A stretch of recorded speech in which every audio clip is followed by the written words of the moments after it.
আসসালামু আলাইকুম। আজকে একটি সুন্দর ভিডিও নিয়ে এসেছি পুদিনা পাতা। পুদিনা পাতা কিন্তু আমাদের প্রতিদিনই লাগে বিভিন্ন প্রকারের চাটনি, শরবত এবং কি সালাদ, রান্নার পরিবেশনের কাজে পুদিনা পাতা কিন্তু ব্যবহৃত হয়ে থাকে।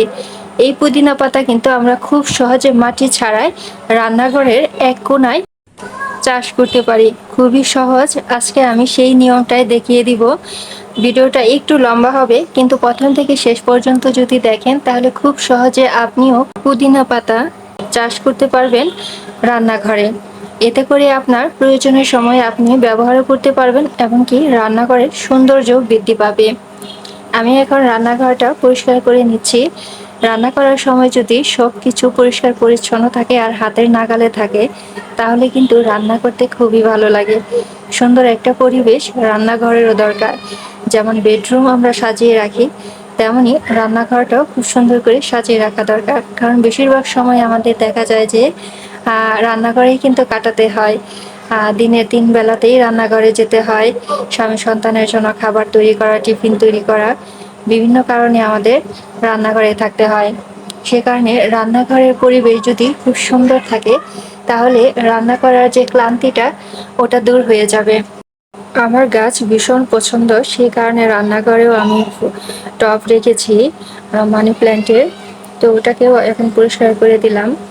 আর ভাবলাম আজকে যেহেতু পুদিনা পাতা লাগাবো মাটি ছাড়া, রান্নাঘরে বসাবো, সেটা একটা ছোট্ট ভিডিও করি।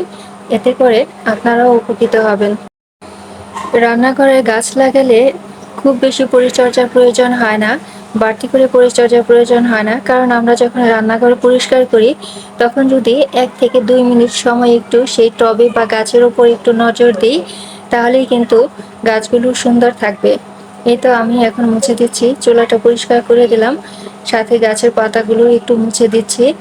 এতে করে চুলাটাও পরিষ্কার হলো, আমার গাছটাও পরিষ্কার হলো। যাই হোক, কথা বাড়াবো না, আমি এখন মূল ভিডিওতে চলে যাচ্ছি। আমি এখন আর কি আমার ছোট্ট বাগানে যাচ্ছি পুদিনা পাতা আর কি কাটতে। তো এখানে কিছু ছোট ছোট টব বসিয়েছি, সাথে পুদিনা পাতাও লাগিয়েছি। তো এটা অনেক রোদের কারণে আর কি শুকিয়ে গিয়েছে, আর কিছু ডালে আর কি সতেজ পাতা হয়েছে। ভাবলাম যে এগুলো কেটে আর কি লাগাই। এখান থেকে এখন সতেজ যে ডালগুলো আছে, 10-12টা ডাল আমি এখন কেটে নেব, একটু লম্বা লম্বা করে কেটে নেব।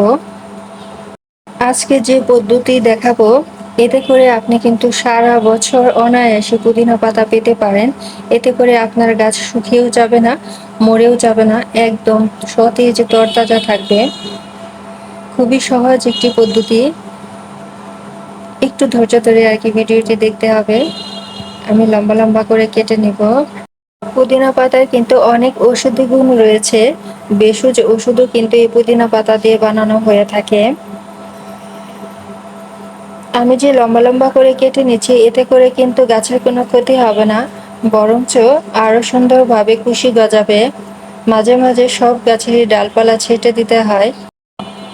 অনেক সময় দেখা যায় যে আপনার পুদিনা পাতা অনেক বেশি দরকার হয়েছে, কিন্তু বাজারেও উঠেনি, বাজারেও পাওয়া যাচ্ছে না, বা আশেপাশেও আপনি পাচ্ছেন না। কিন্তু এইভাবে যদি আপনি লাগান, আপনার রান্নাঘরে হোক আর বারান্দাতেই হোক, আপনি কিন্তু অনায়াসে সারা বছর আর কি পুদিনা পাতা পাবেন। তো আমার প্রথম ধাপে হচ্ছে পুদিনা পাতা কাটা শেষ, আমি দ্বিতীয় ধাপে চলে যাচ্ছি। এখন এই যে ডালপালা কেটে নিয়ে আসলাম, এখন এটার গোড়াতে যে পাতাগুলো আছে, এগুলো আস্তে আস্তে আর কি তুলে নেব। নিচের যে পাতাগুলো, ওইগুলো হচ্ছে তুলে নেব। সবগুলোরই একইভাবে আর কি ছিঁড়ে নেব। আর এই যে যে পাতা ছিঁড়ছি, এটা কিন্তু ফেলে দেব না। এই পাতা দিয়ে হচ্ছে আমি শরবত বানাবো, যা এই প্রচন্ড গরমে শরীর ঠান্ডা রাখতে সাহায্য করবে। তো একে একে আমি সবগুলো ছিঁড়ে নিচ্ছি। আমি যে পদ্ধতি আজকে দেখাবো মাটি ছাড়া, এর জন্য কিন্তু আমাকে বড় টব লাগবে না, বড় টবের প্রয়োজন নেই।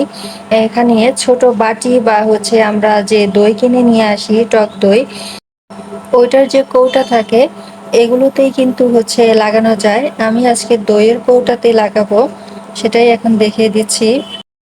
তো আমার সবগুলো পাতা আর কি ছেঁড়া শেষ। এখন হচ্ছে এই তো দইয়ের আর কি খালি কৌটা, এটা কিন্তু আমাদের প্রত্যেকের বাসাতেই থাকে। আর এই দইয়ের কৌটা যদি না থাকে তাহলে কিন্তু আপনি যে কোনো 10 টাকা দিয়ে প্লাস্টিকের একটা ছোট বয়ম কিনতে পারেন, আর ওটাতেই লাগিয়ে দিলেই হয়ে যাবে। এখন যে কাজটি করতে হবে, এর মুখা আমি ছিদ্র করে দেব, চারোদিকে ছিদ্র করে দিব অনেকগুলো ছাঁকনির মতো করে। এই তো ছুরি নিয়েছি, আমার কাছে কোনো স্টিক নাই এখন এই মুহূর্তে, সে কারণে চাকু দিয়েই, চাকুর মাথাতেই আগুন দিয়ে তাপ দেব, তাপ দিয়ে তারপর ছিদ্র করে দেব। এই তো চুলার উপরে আর কি আমি চাকুটা ধরেছি, এতে করে চাকুটা গরম হবে। গরম হওয়ার পর যদি এই প্লাস্টিকের মুখার উপরে ধরি তাহলে দেখা যাবে যে ছিদ্র হয়ে গেছে খুব সহজেই। খুব সাবধানে করতে হবে, হাতে যদি লাগে তাহলে কিন্তু চামড়া উঠে যাবে, কারণ এটা অনেক গরম এখন। আমি এইভাবে পুরোটা ছিদ্র করে দেব, তখন দেখা যাবে যে ছাঁকনির মতো হয়ে গিয়েছে। একটু সময় নিয়ে চাকুটা আর কি বারবার গরম দিয়ে তারপর ছিদ্রগুলো করতে হবে। তো আমি আবারও গরম দিয়ে দিচ্ছি। তো এইভাবে ছিদ্র করে আমি ফিরে আসছি। কাজ কিন্তু খুবই সহজ। এই তো আমার ছাঁকনি করা হয়ে গিয়েছে, সবগুলো ছিদ্র করে দিয়েছি, চুলাটা বন্ধ করে দিলাম। আর এখন যে মূল কাজটা করতে হবে খুবই সহজ, একদমই কোনো ঝামেলা নাই, কোনো মাটি লাগবে না, কিচ্ছু লাগবে না। এই তো আমি এখন ছিদ্রর ভেতর দিয়ে যে ডাটাগুলো আছে পুদিনা পাতার, সেইগুলো সবগুলো এখন দিয়ে দেব। খুবই সহজ, এটা যদি একটা বাচ্চাকে দেন বাচ্চাও কিন্তু পারবে, তারা খুশি হয়ে আর কি এই কাজটা আপনাকে করে দেবে। তো এখন সবগুলো ডগা আমি ছিদ্রর ভেতর দিয়ে দেব। একটু সাবধানে করবেন, কারণ ডগাগুলো খুবই নরম, যদি ভেঙে যায় তাহলে কিন্তু হবে না। তো আমার একে একে সবগুলো ছিদ্র আর কি দিয়ে দিয়েছি। অনেক সুন্দর লাগছে, অনেক সতেজ। তো বাছাই করার ক্ষেত্রে কিন্তু সতেজগুলোই নেবেন, তাহলে কিন্তু ফলনটা ভালো হবে। এই তো আমি দিয়ে দিয়েছি। এখন কি করতে হবে, যেহেতু বলেছি যে মাটি ছাড়া, এখানে এক ফোঁটা মাটিও লাগবে না, এক মুঠো মাটি লাগবে না। এখন আমি এই কৌটাতে পানি ভর্তি করে দেব। টক দইয়ের যে কৌটা আছে, এই কৌটাতে তো পানি ভরাট করে নিয়ে আসলাম। শুধু পানি দিয়ে যদি আপনি রেখে দেন তাহলে খুব সহজেই দেখা যাবে যে 3 থেকে 4 দিনের মধ্যেই শিকড় বের হয়ে গিয়েছে। আর কিচ্ছু দিতে হবে না, পানিতে কিন্তু কোনো প্রকার সার বা কোনো কিছু মিশাতে হবে না, কোনো স্প্রে করতে হবে না, কিচ্ছু করতে হবে না, শুধু নর্মাল পানি। আপনি 7 দিন পর পর পাল্টে দিবেন। 7 দিন যদি না হয় তাহলে 15 দিনে দিলেও সমস্যা নাই, কিন্তু 3 থেকে 4 দিনের মধ্যেই কিন্তু শিকড় বের হয়ে যাবে। পানি একটু বেশি করে দিতে হবে যাতে প্রত্যেকটা ডগাতে পানি লাগে, তাহলে কিন্তু খুব তাড়াতাড়ি শিকড় বের হবে। আর যদি ডগাতে পানি না লাগে তাহলে কিন্তু ডগাগুলো শুকিয়ে যাবে।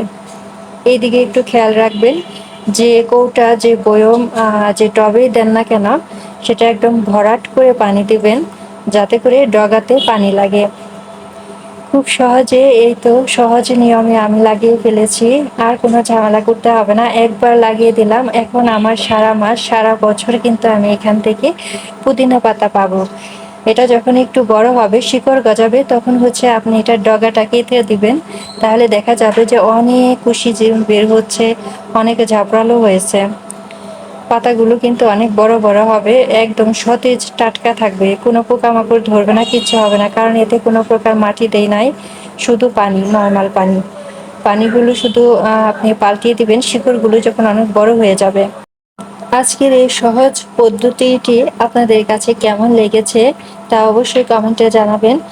আজ এই পর্যন্তই, সবার সুস্বাস্থ্য কামনা করে এখানেই বিদায় নিচ্ছি। ভালো থাকবেন, সুস্থ থাকবেন, সুন্দর পরিবেশে থাকবেন।